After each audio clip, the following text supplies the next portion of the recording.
Bueno, bienvenido a una nueva semana más, en este caso 28 de julio, donde vamos a meter un repaso al mercado. Primer artículo que voy a comentar hoy, antes de hablar de gráficos, que por cierto he traído oro, he traído la relación de euro-dólar súper interesante, porque podemos ver, así ha subido el oro, así ha subido el euro-dólar, el euro frente al dólar, y la clave, básicamente, como hemos comentado en muchas otras ocasiones, es la caída del índice dólar, del futuro DXY. Igual sí habría que ponerlo en silencio.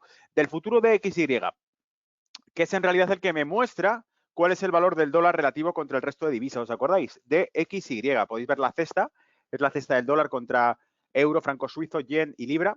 Y básicamente vemos que ha tenido un desplome increíble. Luego veremos el gráfico. Pero bueno, decía, aparte del crudo, aparte de los índices, aparte de la renta variable en Alemania, en España, en Estados Unidos, materia prima, petróleo, oro y Bitcoin. Aparte de eso, temas que tenemos que comentar esta semana, ¿cuáles son? Bueno, un artículo interesante que he leído y que he traído un fragmento, que es del Wall Street Journal, que es Capitalismo Socializado, básicamente es el título que le he dado.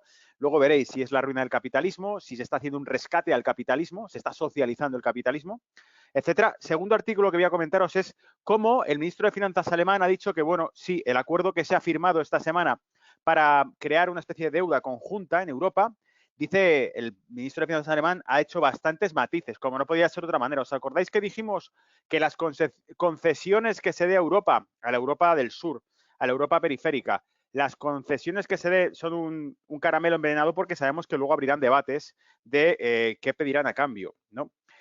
Visual Capitalist, una ilustración bastante buena de las bancarrotas de la industria del crudo. Ha hecho una ilustración bastante buena donde podemos ver que no es que sea ahora el momento malo para la industria del crudo, es que empezó desde hace tiempo ya. Desde el año 2015 nos muestra las bancarrotas y sabemos perfectamente que fue en 2014 cuando se inició la guerra de la energía, la guerra del crudo, los sauditas contra los rusos, que era justo en el momento o en la época de la guerra en Siria, ¿os acordáis? Con el apoyo ruso al gobierno, al régimen de Siria y Arabia Saudita apoyando evidentemente a los rebeldes junto con Estados Unidos. Ahí empezó toda la película de la guerra del crudo, solo que ahora ha cambiado mucho los bandos, y principalmente lo que vemos es cómo muere la industria petrolera norteamericana, que se había convertido en la principal productora del mundo de crudo.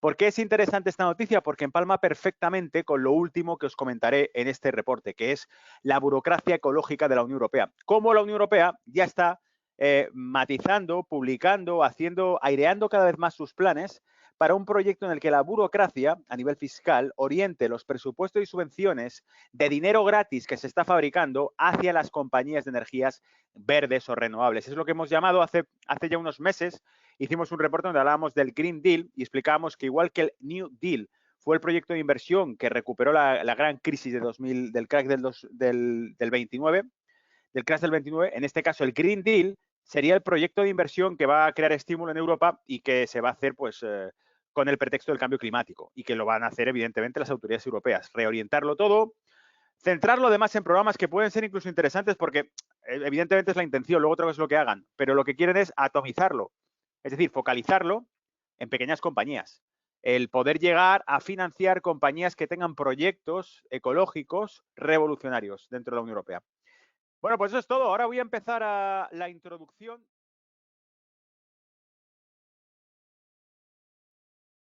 Bien, el fin del capitalismo socializado. Ahora, en medio de la peor crisis desde la Segunda Guerra Mundial, os recuerdo, estamos leyendo fragmentos, pequeñas notas que he tomado un artículo de Wall Street Journal, es muy largo, muy extenso, buscadlo y leerlo entero. He tomado las que me han parecido principales. Ahora, en medio de la peor crisis de la Segunda Guerra Mundial, los gobiernos están yendo al rescate nuevamente. En los Estados Unidos, el Tesoro está agregando billones en gastos automáticos de crisis como beneficios para desempleados y gastos discrecionales como pagos en efectivo a titulares de empleos individuales que generan $99.000.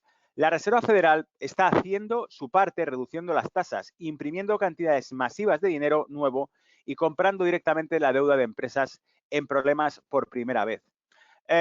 Esto lo sabemos, esto no es una novedad, que se ha vuelto loca el Reserva Federal y se ha puesto a inyectar dinero.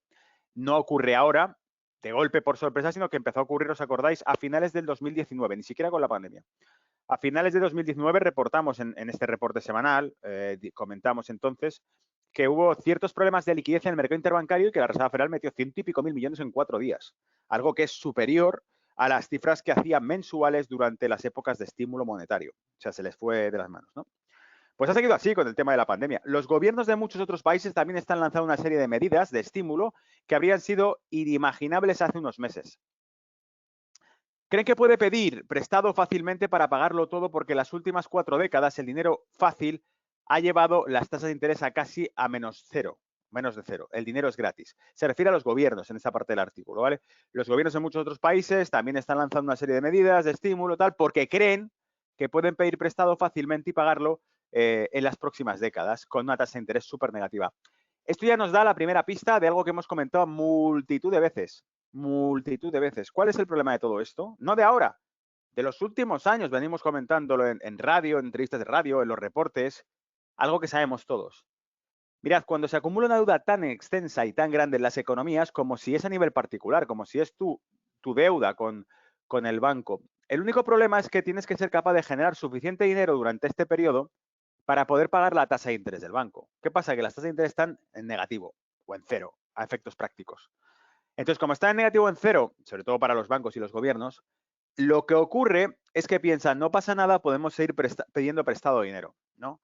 El problema está en que si por alguna razón hubiese algún tipo de contracción en la liquidez del efectivo a nivel global, y puede haberla, hemos explicado varias veces que puede haber una serie de procesos de reseteo monetario que podrían generar crisis de liquidez en euro y en dólar.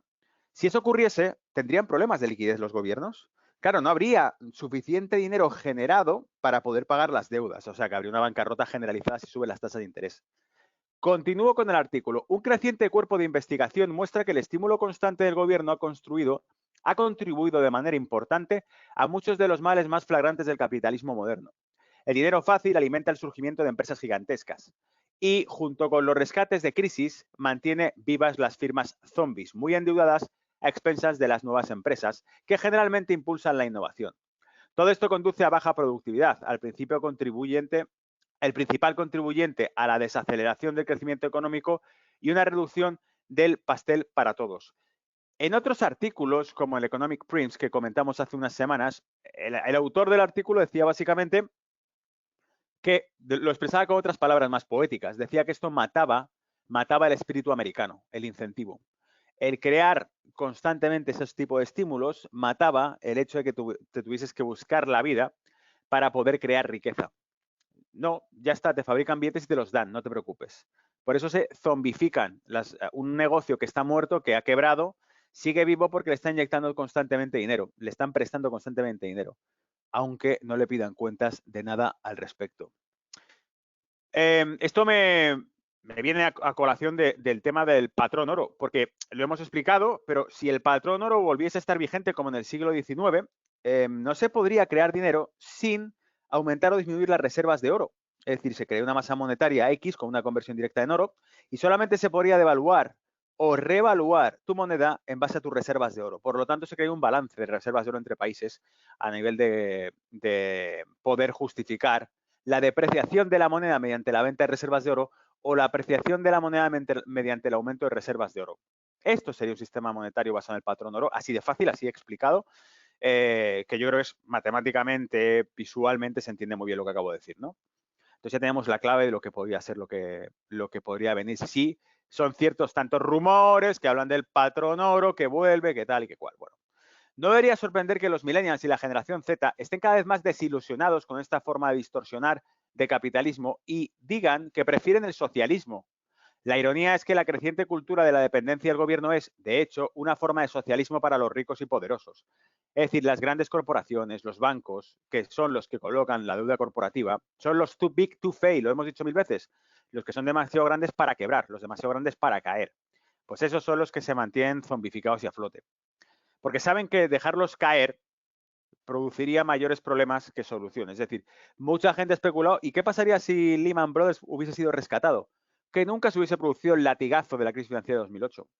Pero claro, habríamos hecho una amnistía a un negocio fraudulento. A principios de la década de 1980, los bancos centrales comenzaron a ganar la guerra contra la inflación de 2 dígitos.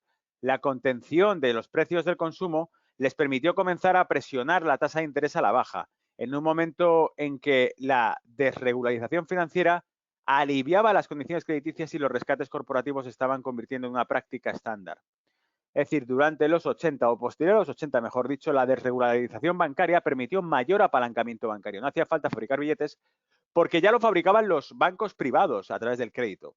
Cuanto menos regulas a los bancos privados, más flexibilidad les das para manipular la oferta de crédito que tienen ellos. Es igual que un banco central. Solo que en vez de estar prestando a otros bancos, están prestando a individuos crédito y a empresas crédito. Crédito que no poseen. Efectivamente, están creando oferta monetaria. ¿Vale? Y con esto sigo. El fin del capitalismo socializado es una ilustración que nos trae Visual Capital. No, perdón. No, seguimos en el artículo de Wall Street Journal, efectivamente, porque nos trae una ilustración de que nos muestra, por decirlo de algún modo, el tamaño o la talla de los estímulos que se han creado. Fijaos que nos está hablando de trillones. O sea, los gráficos que tenemos a la derecha son la crisis financiera global de 2008, 1.9 trillones. Mentira, yo creo que fueron más, pero bueno. La eurozona, 2010, la crisis de los bonos, ¿os acordáis? Aquí es cuando empezaron a fabricar papel para comprar la deuda de Italia y de España. 3.1 trillones de euros. Ahora, COVID-19, 2020, 10.9 trillones. Esto, amigos, amigas, no tiene final. No tiene final. Si comparáis, el mayor rescate financiero hasta el año 1998 fue el del LTCM. Y fueron por, no sé si fueron 100 o 200 billones de dólares, creo que ni siquiera. Creo que fueron como 6 billones de dólares la cifra inicial. Y los 100 o 200 billones fueron para las .com. Billones, no trillones. Entonces, la única receta que tienen para solucionar las crisis, ¿cuál es? Fabricar más papel. Entonces llegará un momento en que esto habrá que resetearlo. ¿Vale? Habrá que decir, vale, vamos a ver. Estamos perdiendo ya el norte, evidentemente esto ya no vale lo que valía ni tal. Hay que recuperar el dinero como sea. La Reserva Federal invirtió en los mercados para contrarrestar el colapso de 1987 y en 1998 organizó el rescate de la empresa financiera específica Long Term Capital Management, el LTCM, el que os he citado. Por primera vez, en 2008 el Tesoro intervino para salvar un sector completo, los bancos, en el mercado de la crisis hipotecaria, con 200.000 millones, incapaz de hacer mucho más para reducir la tasa, que ya estaba cerca de cero. La Fed lanzó sus primeros experimentos de flexibilización cuantitativa, comprando hasta decenas de miles de millones de dólares en activos cada día. Es decir, llenaban el balance. Salían al mercado como un inversor más y compraban todo para que los precios no cayesen. Incluidos los valores respaldados por hipotecas para calmar el mercado del crédito. Claro, si lo que había era mucho apalancamiento en activos hipotecados, los CDOs, los Credit Default Swaps, Credit Default Obligations, paquetes de inversión, como si fuesen fondos de inversión que estaban respaldados por hipotecas, pero hipotecas que no valían realmente el colateral que representaban. No, esto es un fondo que está respaldado por 500.000 millones en hipotecas. Ya, pero es que esas casas las he mirado y no valen 500.000 millones, valen 200. Uf, menudo bajón, ¿no? Bueno, pues eso es lo que tenían que respaldar. Para 2019, solo el 7% de las casi 200 economías rastreadas por el Fondo Monetario Internacional estaban en recesión. Y esperaban que solo el 3% cayera en recesión en 2020, cerca de un mínimo histórico. A medida que los gobiernos intervinieron para hacer lo que fuera necesario para eliminar las recesiones ya no purgaron la economía de las empresas ineficientes. Y la recuperación se ha debilitado cada vez más con un menor crecimiento de la productividad. Es decir, estamos mutualizando la economía hasta tal punto que se está volviendo socialista.